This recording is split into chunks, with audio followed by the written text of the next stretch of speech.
Good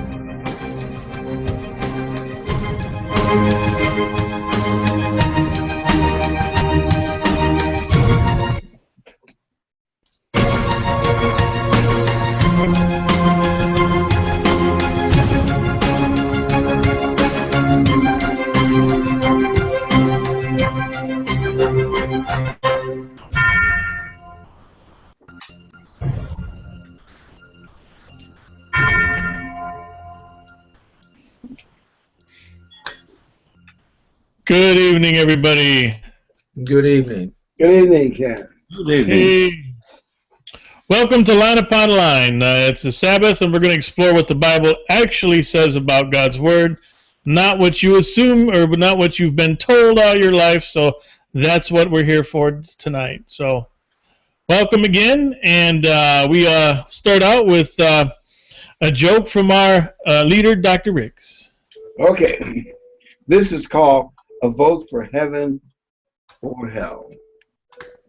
A powerful senator in charge of very powerful committees dies. He's one of those front benchers after prolonged illness. His soul arrives in heaven. He's met by St. Peter. Welcome to heaven, says St. Peter's. Before we settle you in, it seems like there's a problem. We seldom, rarely ever get a very, very high official. And when we do, we have to make special arrangements. No problem, said the senator. Just let me in. Well, that's not how it's done here on orders from up high. We have such a high official as yourself.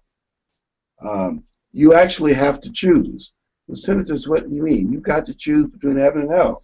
Well, I choose heaven, says the senator. Well, no, you first, that's not how it works. You first got to look at both places, and then you decide. So Peter escorts him to an elevator, pushes the down button, it goes down to hell. And when the door opens, the senator finds himself in the middle of a green field, right next to a beautiful green golf course. And all of his buddies that have passed away, they're all there, all the powerful politicians. They're backslapping him and hugging him, and they're all in tuxedos, and they're having a good time, and they reminisce over all the shenanigans they pull and how they got rich off the people's expense, and and then they wine and dine, have a really good time. Then the up button pops, and he has to get back on the elevator, just goodbye to his buddies. He goes back up to St. Peter, sends him to heaven. When he gets to heaven, the next 24 hours pass kind of slowly. He goes from cloud to cloud, where people are shuffling through harp music and singing, etc., etc. And after 24 hours of that, he goes to St. Peter and says, I never thought I would say this. Really, I never thought I would say this. I'd rather be in hell. I'm bored up here in heaven. So he gets on the elevator, pushes the down button. And when he gets to the bottom, you all guessed it. It's a burned, barren wilderness. He sees his buddies. They're all in rags and look kind of scorched. And they're picking up garbage, and they got people with whips making them pick up garbage more. And the devil comes around. It doesn't look quite so pleasant now. And the senator stammers and says, I don't understand. Yesterday I was here, and it was a gorgeous green golf course. We had a beautiful meal in a great restaurant. We danced, and you even danced, the devil, and we all were dressed in tuxedos. And now we got garbage, and it's horrible. What happened? The devil, with a big smile, and said, well, yesterday we were campaigning. And now you voted. That's a little bit appropriate right now, I think. Oh, yeah. Yeah, I think you're right about that. Yeah, they promise you paradise, and then you see what actually happens. Sort of like communism. The workers' proletariat paradise. That's how those guys described it. It didn't turn out to be quite like that, did it? A nightmare. Well, today we're going to talk about the 8th commandment, thou shalt not steal. You could say people should practice giving rather than taking. it blesses society, and as God says, you're more blessed to give than receive. Actually, as we get older, I think we all understand that. If you had a choice between being the one who was giving money to help somebody or the one who was receiving money, you'd much rather be on the giving end. So, and like all of God's commandments, they're good for society. Stealing is really bad for society. And I thought we could start off by asking Ken to share some of his experience. He's a very experienced person in the work world. I've been in retail most of my life, and I know that the cost of stealing, I mean, you pay for it. We all pay the price. Everything from the candy bar it's taken all the way up through the court system and everything that goes into controlling. In the retail world, they call it controlling shrink. It's shortage, which is 99% of it is theft. Very rarely is it anything but that. You've got your employees stealing, your customers stealing, and your vendors stealing, which people don't probably suspect as much. But there was a vendor. He was I think this goes back to the 80s. He was a Frito-Lay, a chip vendor, and he was very good at what he did.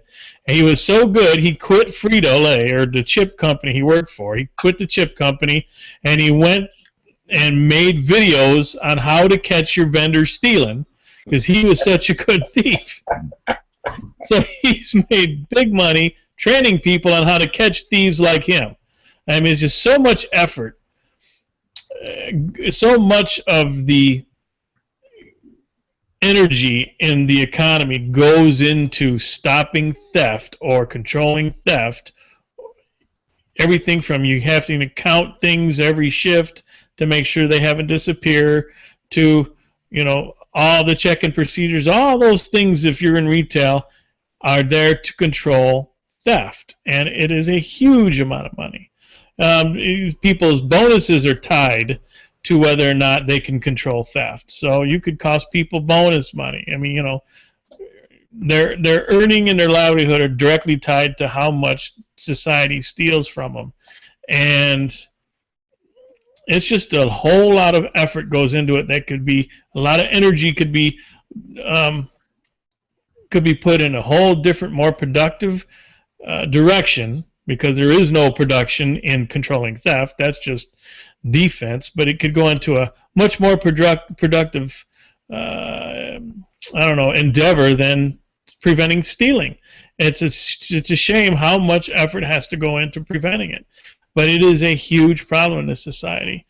You can lose anywhere from 1 to 5% of your product in your store if that's the average. You could lose more than that, but that's how much theft is. I mean, it's just you wouldn't believe what people can steal, and what lengths they'll go through to steal it.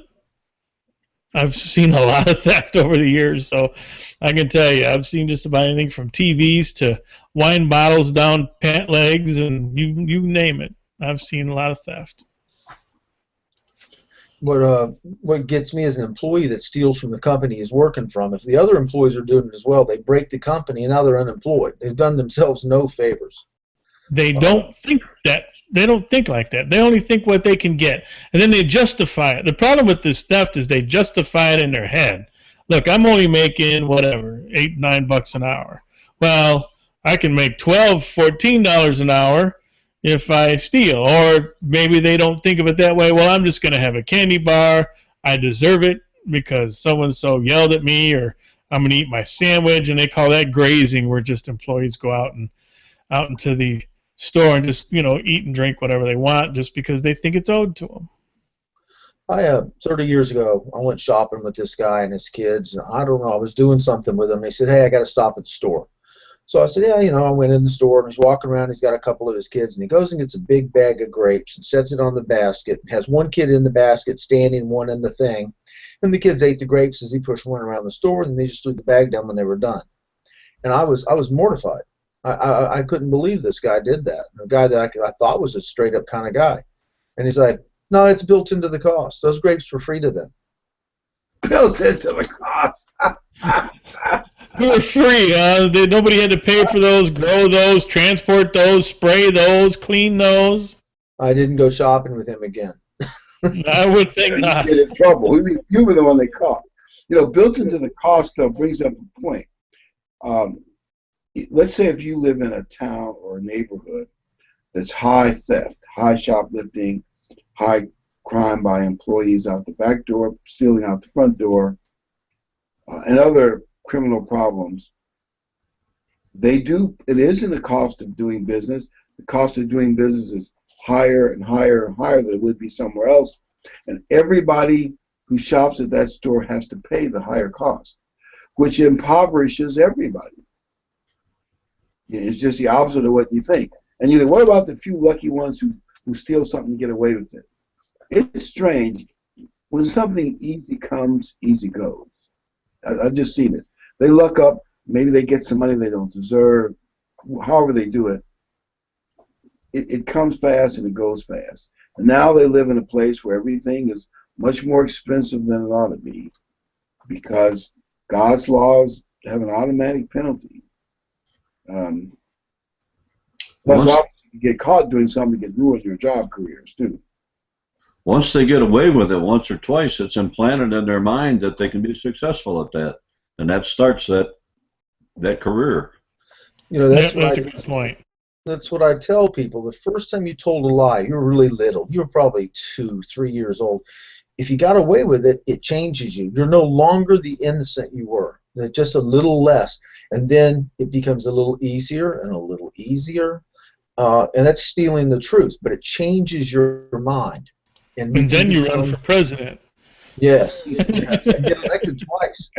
I had a boss one time. He said, if that's Dr. So-and-so, tell him I'm not here. I said, well, no, I'm not going to lie for you. He says, it's a white lie. And I said, well, if I lie for you, I'll lie to you, I'll lie about you, and I'm just a liar. And I'm not just a liar. So if you take something from somebody, it may be petty, but then something gets bigger and bigger. And after a while, you're nothing but a thief. That's all you are. That's what a lie is as well. It's just stealing from somebody, stealing the truth. I remember my son was real little, and I bought him a big wheel. And he was probably 3. And I was very excited about putting it together and watching him figure out. And he was riding in the backyard and having a good time. I lived in an apartment complex, and we had a little wooden fence around our backyard. I got up one day, the thing was gone. And I thought, what kind of an individual would steal this? Obviously for a toddler. Who would steal from a toddler? It wasn't another toddler. There's no way. No, it was a 6-foot fence. Who would steal from a toddler? You've got a pretty depraved mind when you do that. And the other thing I've noticed over the years is Christmas time. The B&Es, breaking and entering, and shoplifting goes through the ceiling so they can worship the birthday of our Lord. It doesn't make any sense, But it's true. We lose more liquor over the holidays than at any other time. By the way, and liquor is in the top 2 or 3 of the items that are stolen. I work for a pharmacy chain, and that's our top item. Then the top 3. Bottles of liquor have a security cap on them. So people have learned that they can take that, if they can take it away somewhere where nobody sees them, they can hit it with their fist or something, and they can get that to pop off. So about 2 months ago, the company went to a brand new type of security cap, and you have to have a special magnet. And they bring it up to the counter and give it to the cashier. We have that magnet behind the counter, and we can bring that security cap off. Well, it only took about 2 weeks, and these young guys started bringing in their own magnets. Now, those would set off the alarm a little bit as they came in. Usually if somebody comes in, we don't give that a lot of attention because a cell phone or something like that might have set it off. But one industrious young man realized his magnet was setting off the alarm, so he went into the men's room and he hid it in a special place behind the paper towels. And then he would come in and take his liquor into the bathroom and take it in there and unlock it and put his magnet back behind the paper towel cabinet again. And we noticed that he was going into the bathroom at the same time every day and doing something. So we got suspicious, and somebody observed him, and he got caught. But it's just amazing to what extremes these people will go to try and get away with thievery. Not to mention you had to pay extra money to have this new system put in there. So you have to raise your prices to pay for the new system, which has already been broken. And so you got to come up with another new system, thus raising the prices again to pay for it's an endless cycle. Right. And even if they don't raise prices, they reduce costs, which means it can cost people their jobs. Exactly.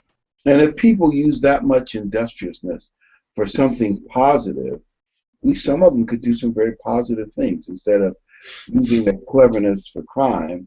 It's like, they have to have containers have to have a sealed lock with a number, but the number has to go a separate route, so that, if the seal is broken, they'll know that it didn't have the right number and somebody messed with it on transit. Or cameras have to be on employees so they don't steal credit card numbers. People are good at memorizing credit card numbers. And I was hearing them talk today on television about be careful who you give your credit card to, not just because that person will steal your credit card, but maybe others will hack into their system and steal your credit card. And then there's all kinds of mess that's coming out of that. So it's like it's getting more complicated now.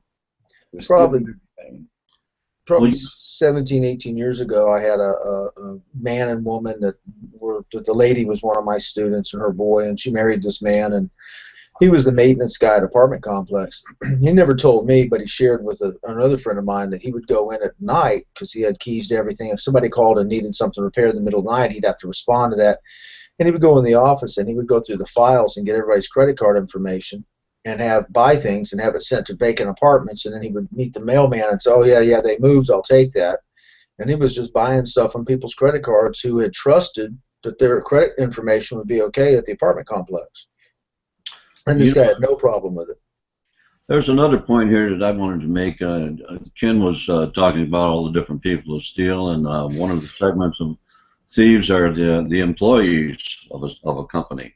But there's also another side to that, because if James said that if a wealthy person employs people and does not pay them a fair wage, he is stealing from the worker. And Apostle James strongly admonished wealthy people who oppress their workers and the poor, and said that your riches are corrupted and your gold and silver are corroded, and their corrosion will witness against you and will eat your flesh like fire. So it really goes both ways. Yeah, and there's one more thing to look too about exploiting people.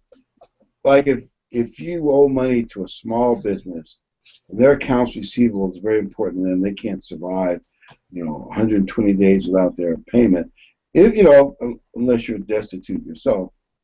But if you can afford to pay those small businessmen quickly, even though they probably can't bring you in the court and do a whole lot of collection agencies, holding their money really hurts their business.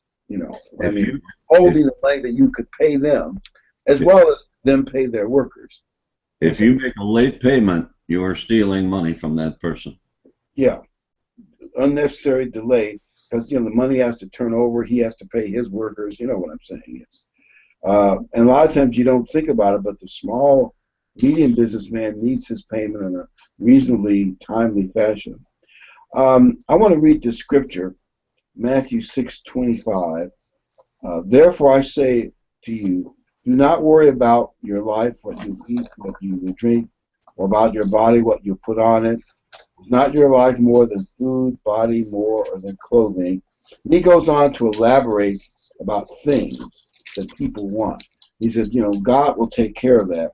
And he says, verse 31, do not worry what you shall eat or drink, like people stealing booze from Gary's store. But verse 33, but seek first the kingdom of God and his righteousness, and God will take care of the rest. For at least for those of us that are trying to be true worshipers of God, our focus should not be on things, and have we gotten enough, and they owe us this, so I ought to steal it from them. I read a little book about all the excuses for stealing. There's some clever ones too.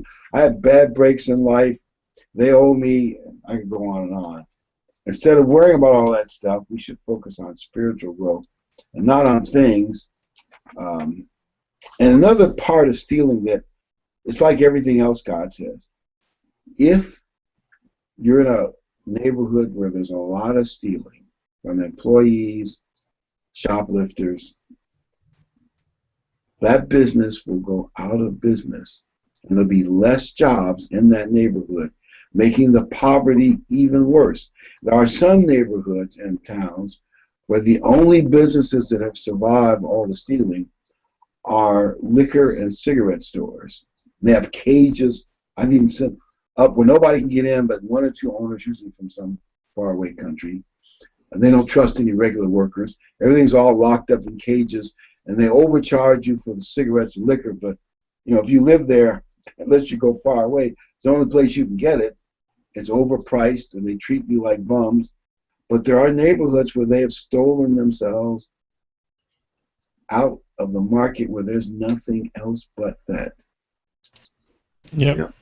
That's exactly. And then those same people will turn around and say, "Hey, where'd all the businesses go? And nobody wants to come down here," and they'll complain, and they'll protest about it. But it's the neighborhood. The people in their neighborhood are the ones that run the stores out of town.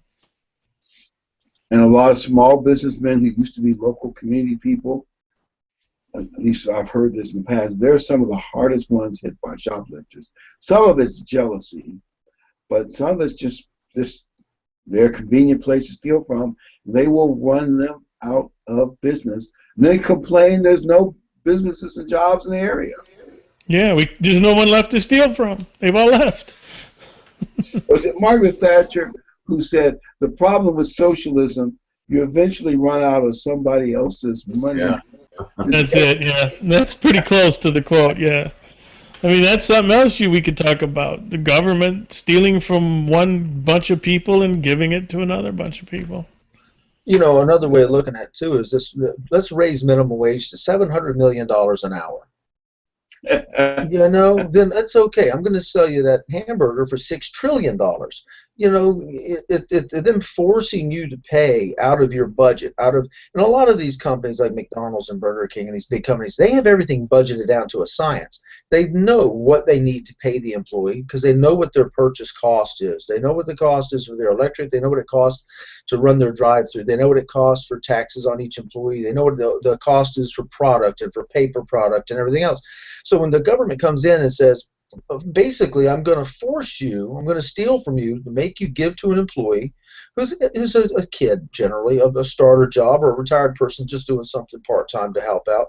That's not how they are going to serve their families, and how they're going to take care of themselves. I'm going to force you to go to this person in their starter job and pay them double the national minimum wage. Then what you have no choice but to relieve half the people, work the others twice as hard on less hours, or automate, and raise your product prices. They're experimenting with automation in some fast food places already. When I go to some of the stores that have the automated tellers, I never use them because they're keeping record of that. How often, how many people, what percentage are using these? If the people, a lot of people don't realize, it's faster. It may be faster, but there's no human interaction as well. I like to get in line and look at the person behind the, and make a joke and make them smile and that kind of thing. And as well as it makes them look forward to coming to work. It teaches them work is a positive thing. It's a happy thing. And they have their paycheck on top of that. I was talking to my wife earlier, my son, who was had lots of liberal leanings until he was, I guess, 16, 17. He got his first job. And he came in and he said, Dad, I worked 40 hours. They paid me $5 an hour, and that should be $200. And my check is $147. Where's all this money going? He became very conservative in a minute. Instant conservative. The thing is, the joke is that you want to turn someone into a conservative, or years ago it was, if you want to turn someone into a Republican, is to have them start their own business. It won't take them long. Well, you saw that CEO that started everybody out at $75,000, right? Yeah, they're all quitting and complaining, and it ain't working too well. He's had to rent his own house out, and he's staying with family. So, I guarantee you, a lot of politicians don't understand economics. There may be some employers need to pay a little more, but what happens is if the economy gets better, competitive pressure will force them to pay more to keep really good employees. But if the government mandates too much, what will happen is you're going to have less fast food restaurants, or they will move to those parts of the country where they're not, maybe cross a county line, where they don't have to face that. It'll mean just what I said before, less jobs. 25 years ago, I was listening to a radio talk show guy named Bruce Williams. And I guess he owned a lot of property in Florida and businesses. And a guy called him up and he said, man, I just can't get good employees. I can't get employees that stick around, that do their job, that are happy to come to work. He says, what am I doing wrong? He says, pay them. If you pay that guy enough money that he won't go. I know a guy that owns a martial arts school. He pays his people ridiculously well. But I tell you what, they're on time. They're cleaning stuff. They're picking stuff up. They're happy to be there. And he's a successful guy. Yep. On the stealing part, there's something I think it might be interesting. Years ago where I worked, there was a test, and it was kind of a psychological evaluation, and anybody that applied, even if it was for a minimum wage job, had to take this test. And 2 questions were on the test. There was probably a total of 100 and some questions, but there were 2 test questions. The 2 test questions were, one was, have you ever lied ever in your life, even a tiny little lie, a white lie? And have you ever stolen anything ever? A pencil, anything, have you ever taken anything that wasn't yours? And if they answered those 2 questions no, their test was thrown out. Because they assumed everybody on the face of the earth, anybody that applied, got to that age, has stolen or lied about something, and they're lying on the test. So, in order to pass the test, you basically had to have stolen or lied, because they figured everybody else was a liar. It was the 2 test questions. The mentality, my son told me when he was in high school that kids told him, if I steal something from you, but I don't keep it, I give it to somebody else, it's not stealing. It's only stealing if I keep it for myself. That's what the government does. Well, Henry Ford proved that there was a level where everybody could do well when he introduced that $5 a day wage. Mm-hmm. And a new system, of course, the assembly line system. But they interviewed him a year or so after that and asked him how he could afford to pay that. And he said, well, it more than pays for itself. He got increased productivity. He got the well wishes of his workers. I don't know what all he did to make it work, but it worked, and it worked great, and everybody was doing very well. And then what actually happened is the unions came along, and even that wasn't good enough, and they began to gouge. And by the way, Henry Ford, to my knowledge, was the first one to invent the 40-hour work week. We take it for granted, but I believe it did not exist until Henry Ford made it part of his package. I've heard that. And it's like anything else. Employers shouldn't take advantage of their employees, but it tends to go more the other way now with some unions and some government meddling. But right. Here's one part about stealing when you look at God's law. In God's law, if you stole something, normally you'd have to pay back double. Pay it back, to the victim, and then pay double to the victim. Except if you all of a sudden on your own repented and admitted and you were remorseful. I'm going to read the verse here, but that's the context. Numbers 5, verse 7. And then he shall confess the sin which he has committed. He shall make restitution for his trespass in full, plus 1/5 of it, and give it to the one he has wronged. But if he has no, well, anyway, go into that. There's some stuff he has no relative to pay back. But the point I want to get at is I think God was looking at the spiritual. Now, if someone stole and you got caught, you had to pay double. And then if it were cattle, especially large things like cows, you had to pay 5 times, 500%. The reason that was because, at least from what I've read, the reasoning is cattle and sheep and goats. Livestock were part of the survival of the ranch and the farm. So if you stole somebody's cattle, that was a real threat, so like a horse thief in the Old West. So you had to pay back 5 and you got caught. But if you repented yourself or regretted it, turned yourself in and said, I stole something, not livestock though, it was a different story. I stole something, you only had to pay 20% because I think God was concerned about the spiritual welfare of the person. It's like if a kid steals from his mother's purse, and he comes to his mom later that day and says, Mom, look what I stole, I'm sorry. That mom is going to have mixed feelings because at least she knows the kid was sorry. I think that was God's intent. Plus, they didn't have to go through all the problem of prosecuting you and investigating you either. Part of the issue with the animals is why I would imagine it would be 5 times would be every day your ox is gone, or every day a working animal is gone is a day you're behind, and the 5 times is just to get you back even to what you've lost, depending on how long you've been without those animals. So that's just to get you even because you have all this work. May have been a working animal. All this work is you're behind, and this is just to get things back straight. Well, and to add to that, to be the livelihood of 5 men. Yeah, that's what you're telling me. Well, those animals were plowing and pulling and doing things that fed humans.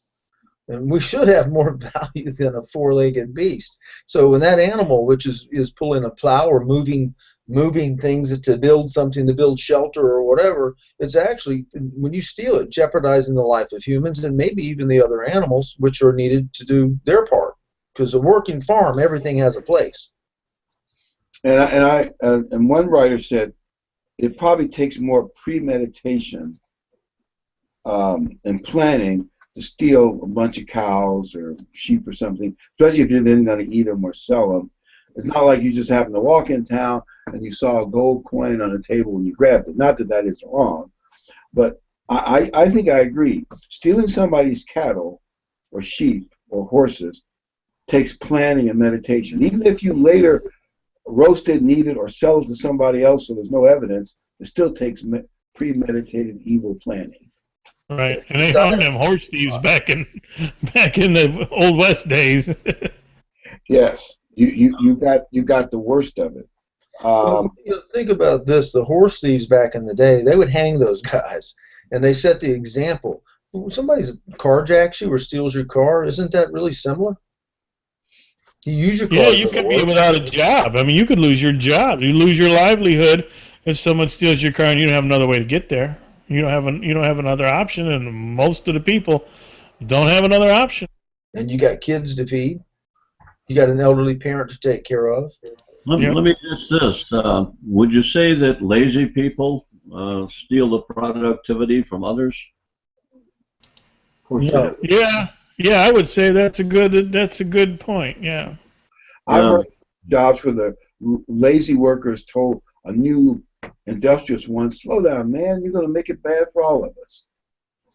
You know, in the store where I work, there are equal employees, and some of them just work themselves to death throughout their shift and accomplishes just everything they can possibly accomplish.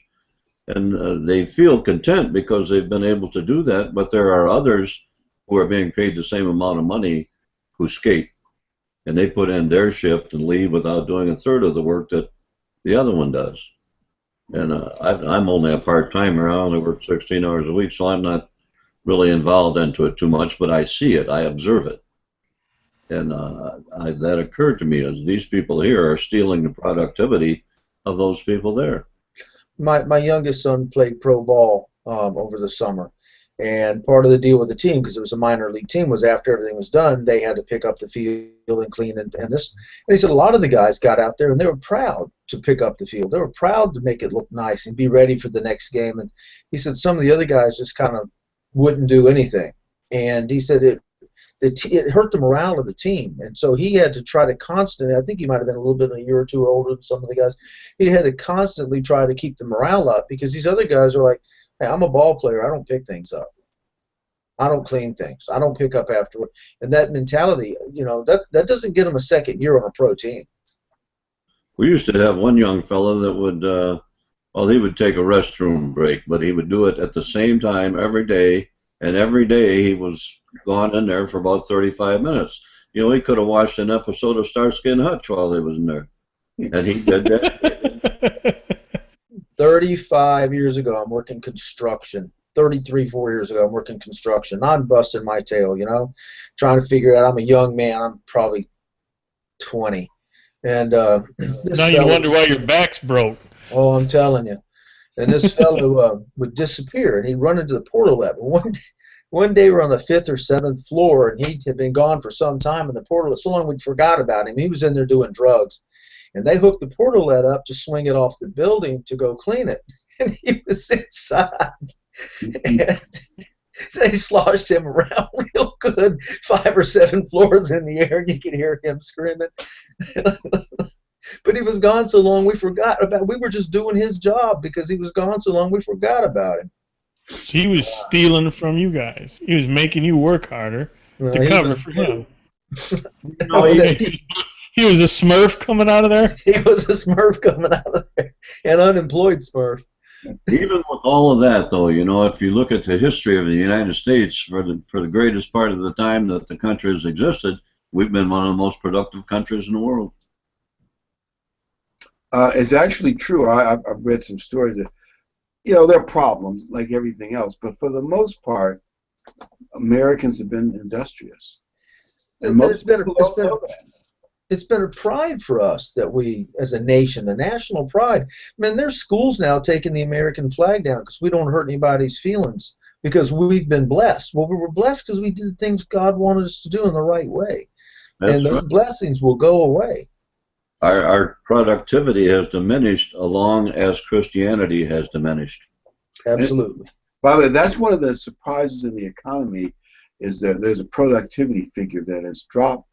And no one can explain it. There's no, you know, there's no weather explanation like they can sometimes find. There's no, there's no explanation except the last year or so, productivity's dropped in America. Maybe we might skip some of this stuff. Maybe we might come back to it later. Like there were no prisons in Israel.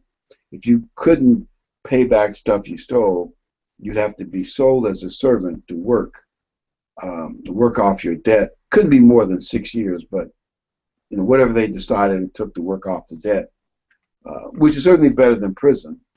And if you were violent, either you got executed or kicked out of the country, or you know, one or the other. But you know, it's better than having prisons. And the one more thing, if you stole a person like kidnapping, it was a death penalty. God put a price on somebody's life.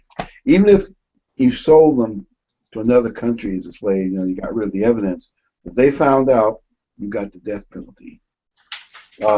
Which a lot of people don't know, but kidnapping is not supported in the Bible. But I want to, but all of this reminds me of the subject of blessings and cursings. And I just want to bring this up, and we can discuss it and see what you all think. I got a bunch of papers here, but I want to emphasize one thing first. You all probably know that Deuteronomy 28 talks about cursings and blessings, and verse 41, 43, 44 talks about the foreigner getting up above and you becoming the debtor and all that. Well, one of America's main creditors, China, we talked about it last week, but it's gotten worse. The Chinese stock market's collapsed. Remember we said a few weeks ago that China was trying to artificially keep their stock market up by making it illegal to sell 30 stocks short and threatening to imprison people that did stuff in the stock market they didn't like. And we all said that's a disaster for the Chinese stock market. Well, that disaster has continued and gotten worse, and it's sucked our stock market down. And it's still, I mean, though it has rebounded, but not rebounded from all the loss, but it's rebounded from the process of losing. And you know, advisors are saying don't put any more money in the stock market. This is something really, really, really special.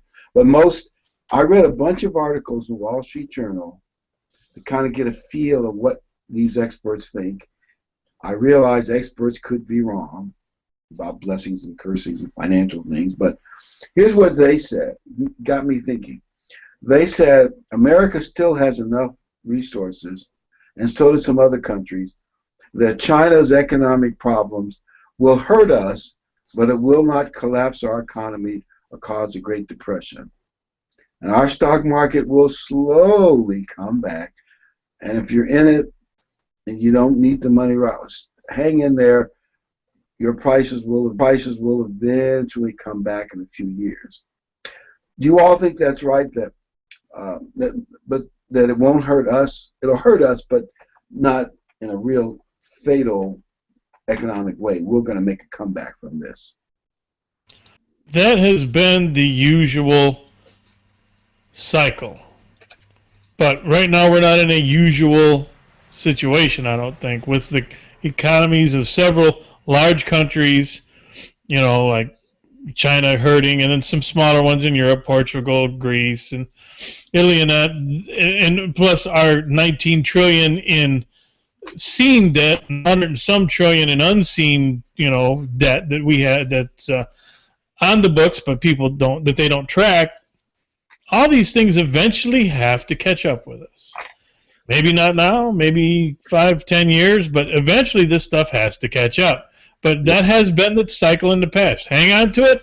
Eventually your stocks will recover and you will get your money back in. And I've seen that, and in my lifetime I've seen it happen many, many times. Maybe it'll continue down that road for the rest of my life. I don't know, but things are looking like they're coming up against a wall of debt that the stocks can't. I don't think they could recover from. I mean, just the whole world is in debt. It's just spent itself into oblivion. I want to take a little bit of a different view on that, and I agree with what you're saying, because that's what it's always done. It's up and down, down, down, but then it comes up, and next thing you know, when it drops, it doesn't drop quite as low, and little by little, over a lifetime, it does seem to build.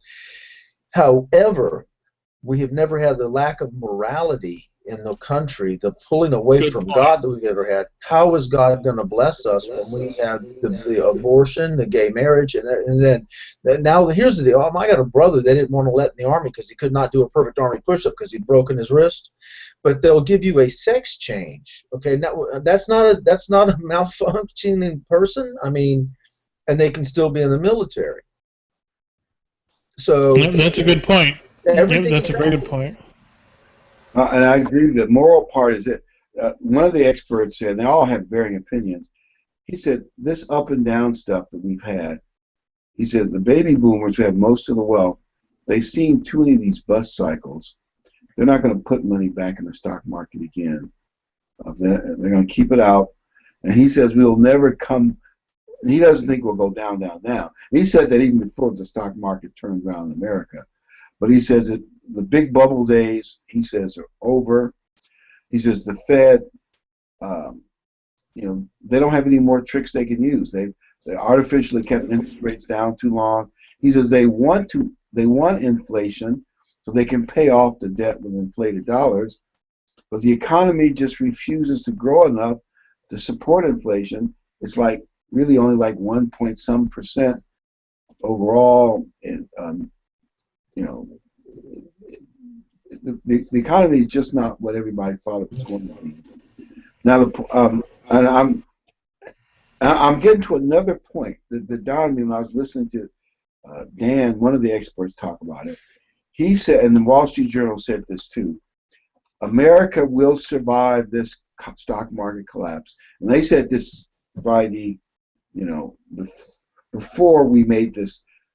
I think Wednesday the stocks crashed. They tried to fix it and they crashed. But Thursday and Friday they kind of turned it around a little bit. It stopped crashing. They said even before then, they said the Far East will mostly be influenced. Japan has a banking crisis and too much socialism. I don't fully understand Japan's economy, but they got problems. They've had it for a number of years. They're really big. South Korea is number 5. This will affect them. Indonesia, probably some of those other countries in the Far East. Of course, China's the big one. And something dawned on me. We always used to say great hard economic times would bring in bad dictators. But you know, for the Far East, it would be easier. All the Chinese government would have to do is just change their stripes, become more militaristic, less interested in business in quite the same way, less friendly, more openly hostile. Now I think they're just trying to trick us, but more openly hostile. Japan could shift to be more the imperial fleet sails again, more dictatorial. I guess Korea is maybe hard to predict because it's a divided country, but all I'm saying is I can see the Far East. And then here's the kicker. If you go to Revelation 9:16, it talks about 200 million man army. And then other prophecies indicate it's coming from the north and the east. We're looking at Jerusalem as the center point. China is north and east of there, and I guess parts of India, Japan. Do you realize that China has a problem of too many young men because of abortion? And if they get more unemployment, one way to handle that is to put them in the army. Yep. And the ratio of male to female in China, I forget was it 2-to-1, 3-to-1? It's a pretty big difference, you know, in male to female ratio, and yeah, that's an issue. South America, South Korea just reached an accord with North Korea too. That's going to affect the play right there somewhat, or at least it has the potential. Now, the only problem with all of what I just said about the Far East becoming an evil military dictatorship to play a role in the end time prophecy, the Bible just gives a few hints about the Far East. Doesn't give a lot of details, except the 200 million, and they're going to be there for the final battle, but doesn't give you a lot of details. But think about it. Japan also has the same problem of too many young men and not enough young women. And Japan and Korea and China have the ability to produce a ton of weapons. And one of my students who just came out of the Navy, he said something interesting. You know, America has always been the great naval power in the Pacific ever since, whatever that admiral from 1850, I can't remember his name now, it'll come to me later, but always been the big naval power in the Pacific Ocean. He says our Navy ships are getting old. The high-tech equipment is old-fashioned. He says China's building new carriers with all high-tech stuff. Japan will be expanding their Navy with new stuff. Maybe, and America will find someday we have to pull out or ask to pull out of the Far East. I mean, we still have Navy bases in Japan and Army base in Korea, and I think we're in Guam. You think the day will come where the American Navy will be, what word when I want to say somewhat obsolete? Our Navy now is smaller. From a guy I talked to this morning who just retired from the Navy, our Navy is smaller than World War II, pre-World War II at this point. Yeah, I've heard that same statistic. Japan is building a fast-acting, aggressive military, and that's how they worded it from what I'm told. What happened to Fukushima? Apparently that's still melting down. You don't hear anything about it. So they've got a ton of crisis over there, not to mention the social things, etc. And it seems like when a country gets to that position, they start looking at blaming others or waging war for whatever reason. I'm understanding that they've got some kind of allegiance again with Germany as well. It's looking an awful lot like 70 years ago. Yeah, and you know what? Something you mentioned earlier about how Christianity is there's less Christianity now, and how that would contribute to if things get tight, if things get really tough. We've obviously transitioned from the thou shalt not steal into current events, but there's a term called crony capitalism that's capitalism run by the state, which the state decides how things are going to transpire. We experience that now. We haven't had true capitalism in this country in years. China operates under a state-controlled crony capitalism. You could take a look at Christianity in the same way. We have, in the last 30, 40 years, Christianity has turned into crony Christianity as far as the mainstream. These massive churches tell you nothing. They don't tell you anything that is scriptural. They don't teach you. It's all feel good. And since the advent of less Christianity, and then the growth of crony Christianity, which lack of a better term, I'll use that.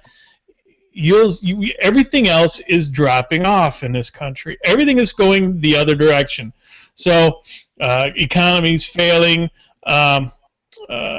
Hatred is growing for your fellow man. Stealing, what we're talking about tonight, and murder. Everything is going the other direction as Christianity fades into the background, or is shoved into the background in many cases. So you can see, just from what you said, you can see that transition happening as we knock down the 10 Commandments and knock these symbols down. Take a sledgehammer to them. As they say, take God out of the schools, removing from everywhere they can. Everything else is going the other direction. America's going backwards, and you can see them both acting as the one increases, the other decreases. And when things get tight, when this economy does finally decide to go belly up, back during the Depression, there was a whole lot of even if they were nominal Christians, they still had that belief in Christ. They still had that belief in the Bible. There was not a great deal of stealing and murdering and all that kind of thing. This time that happens, where we have unemployment at those rates, or we have, let's say, not unemployment because they've been able to bury the real number so much, but how about we have starvation at those rates?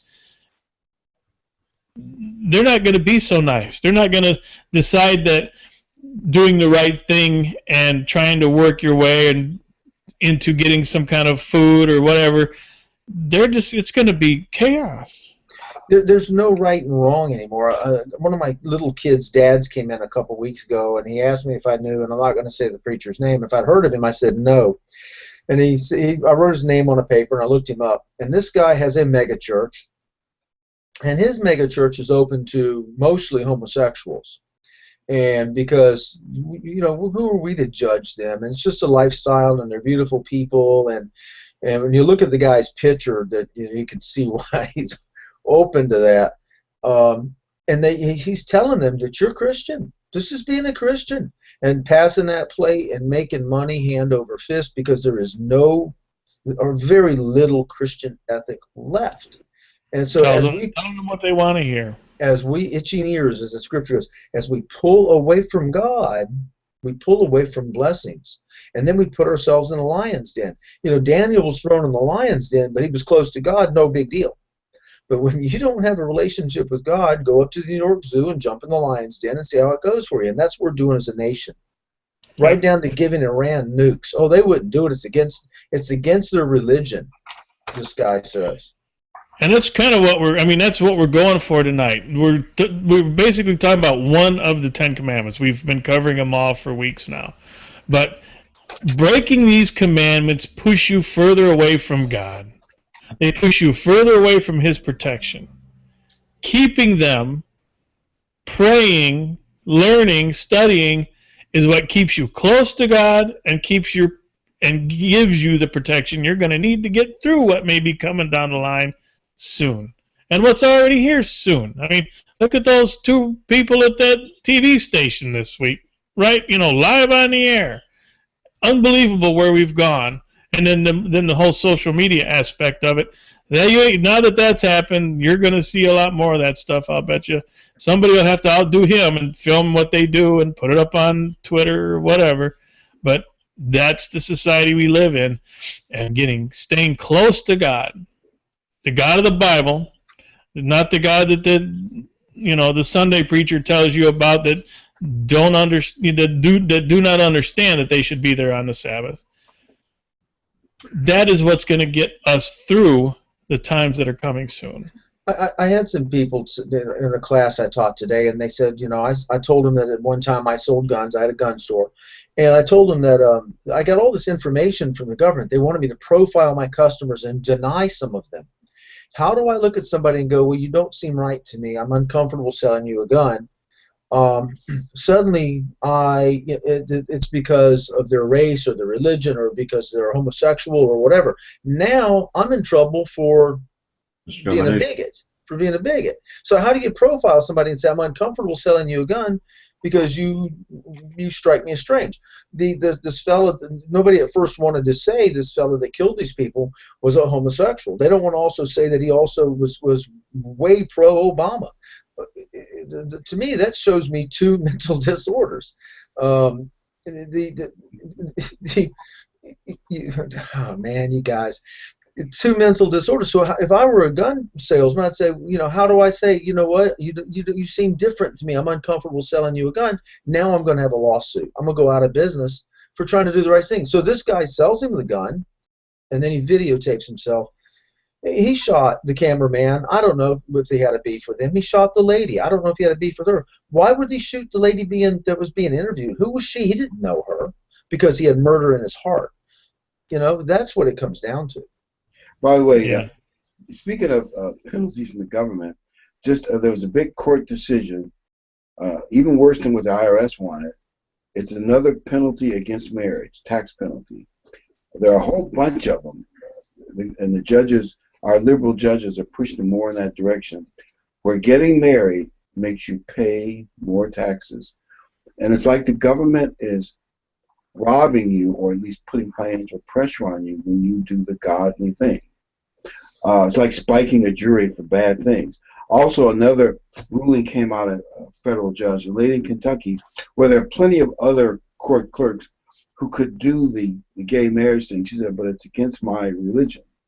Now, they could have let another clerk do it, but the judge said, no, everybody has to do it. You realize that is in your face, and that's, of course, what the gay lawsuit was for. It wasn't to get a marriage certificate. It was a force, not allow anybody to say that it's against their religion. They're forcing everybody to get their hands dirty. That's what's happening. And as our judges push us that direction, it's like pouring gasoline in front of God, saying, look, God, look what we're going to do. And this gay marriage thing was completely and totally not about gay marriage. It was about attacking Christianity. That's what it was about. It wasn't about attacking some people say it was attacking religion. It was not about attacking religion because they don't go after Muslims that don't provide the marriage. They only go after Christians. If you were some kind of, Buddhist or whatever, they wouldn't care nothing about any other religion that didn't support it but Christianity. If you're not paying attention, just so you know, if you're not paying attention in this world, there is a full-on attack in different degrees all over the planet on Christianity. Other places, they're beheading people. Here, they're doing it. They're using the law, or they're using government to suppress Christianity, true Christianity. If you want to be one of the Christians in that guy's church that you talked about, Dave, you're fine because you're not advocating actual Christianity, what it actually says in the Bible. You're going off on some other tangent that is fine with them, and that's behind the devil's. That's his project. He wants to eliminate actual Christians as much as he possibly can, one way or the other. It's a conflict between the believers and the non-believers. Right now, the non-believers seem to be better organized. Absolutely. Well, the non-believers have this. Real quick. Non-believers have education. They have the media, Hollywood and the news media. They have, what's that? The legal profession. They have legal, yes. And they have all those, they're running all those institutions for the most part. So even if they're smaller in number, they're more visible and have more power to affect the lives of the rest of us. They have worked their ways into all those fields to be able to affect our lives as big as they can. They are in the halls of power. I have a What was family. that? They are in the halls of power. They're in Congress. They're in the Senate. Yep. Yep. They're in the White House or the Rainbow House or whatever it is. You know, we were warned about these people. Who was it? Warned us that they were everywhere. Oh, I forget. Oh, he was in the government. They call it. Oh, what's his name? And he was looking for him in entertainment back in the 50s and 60s. What was his name? McCarthy? McCarthy warned us about these people. He was right. Oh, yeah. You know, I have a family in my place, a beautiful family, the husband, wife, a bunch of kids, and the kids are just adorable, the little girls, and they come in and they pick on me, and it's a lot of fun. And the mother said to me the other day, I said something about my wife and I've been together for a couple decades, and she said, are y'all married? And I said, well, yeah. She says, no, I mean legally. And I go, yeah, we don't do that other stuff. I put a ring on her finger. And she said, really? And she was absolutely taken back. And they have a last name Smith. And I got a phone call and it said, Shelley Roberts. And I go, hello. And she goes, hey, this is Shelley Smith. And I go, they're not actually married. With all these kids, I found out the two of them don't have any kids between them. These are kids from their multiple other marriages. 27 years old, married 3 different times. That's the common. No, I think the goal is to destroy the nuclear family in the traditional sense. That's one of Satan's goals and the radicals' goals. family represents what God's plan. He's God the Father, God the Son, we're the children. It represents family. And so why not get it on the most rudimentary level you can? And if this continues, when you read Deuteronomy 28, the blessings are great, but the curses are scary. And unless there's still time for America to turn around, I concede that there are a lot of good people, but the trend is not a good one. Wouldn't you expect to be more outrage over all these things going on? And they're not that much outrage? Well, we don't see it because, like I said, they control the media. That's how we would see it. There was there was a lot of protests at Planned Parenthood clinics, I think last weekend, all around the country. There was thousands of them protesting. Didn't see it in the news. You didn't see it on TV at night. You don't see all this stuff about what Planned Parenthood is in the media because they control it. And the videos are not being shown by ABC, NBC, CBS, or CNN. No, but they're getting out there via YouTube. As soon as they figure out a way to shut down the internet so they can control that as well, which they're working on, they'll get it eventually. Then there'll be almost no way to get what little bit of news that we do get now. Well, I'm sure Al Gore knows how to shut it down. He invented it. There'll always be someone out there figuring out how to get the signal around all the blocks. Before you all get too happy, just remember the rumor is that Al Gore, if Hillary starts to fall, Al Gore may just come to the rescue. No, I think they'll roll out Biden instead. They're already setting that up. If that's a rumor, I heard that rumor. Al Gore told me, I'm ready. How do you rule out Biden and never let him talk in public? I don't know. That's going to be interesting. They'll just play. The media will get behind him. Whatever they want, the media will get behind it, and they'll promote him. No matter how big a goofball. He walks around his whole life with a size 10 floor shime in his mouth. So, that's what he does. That's what he does. He says the craziest stuff, but hey, they'll back him. Election, he said, I came just a couple thousand ballots from stealing the election. Maybe next time. By the way, as you all probably know, the judge overturned Texas's driver's license voting law.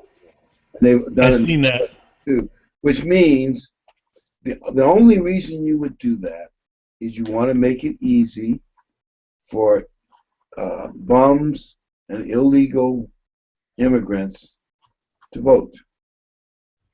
And you know which party will benefit from that.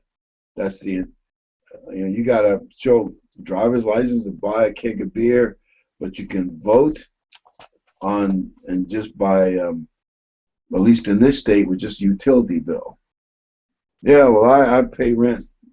I mean, I pay for electricity at this house here. I got a bill the other month. My name's on it, so I can vote. I'm not making that up. And a certain party has fought hard to block any changes in that.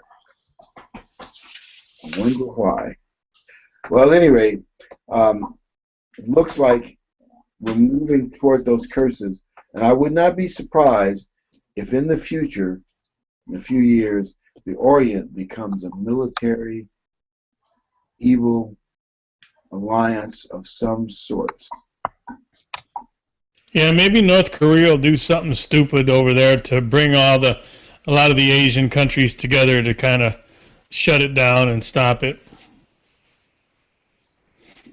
And to give China something else to put their interest on besides just world chicanery and trade. Yep. And then next week, I know we're out of time. Next week we're going to do the man who's probably the second greatest person spiritually in the Bible, besides Christ, and that's Moses. Moses. Yep, we're going to look at the early years of Moses. He's the great hero of the Jewish people, and I guess of the Bible itself, Moses. Yep. Well, I think we've we've killed another hour. we have done that, and so we're going to say goodnight. We're going to say we're glad everybody joined. We'd like to thank all those who do watch. I've noticed a few views out of Poland, and we still have our friends down in Trinidad and Tobago, and we have quite a few viewership out of Australia. So we appreciate all those, and then and we're getting close. We're not there yet, but we're real close to our 10,000 view mark. So probably by the time next week rolls around, maybe even by the end of this weekend, we'll have our 10,000 views. So again, good night, everybody, and remember, always seek the kingdom first. And if I can get this thing to work, we'll be in good shape.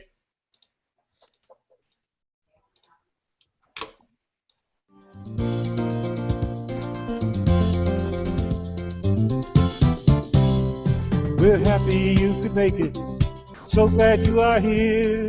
And hope that we've been able to make God's word more clear.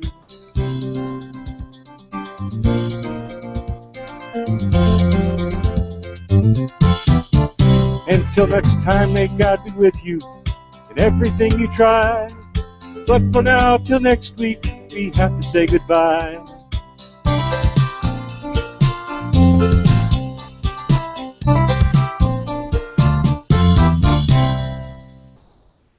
Good night, everybody. Good night. Good night, Ken.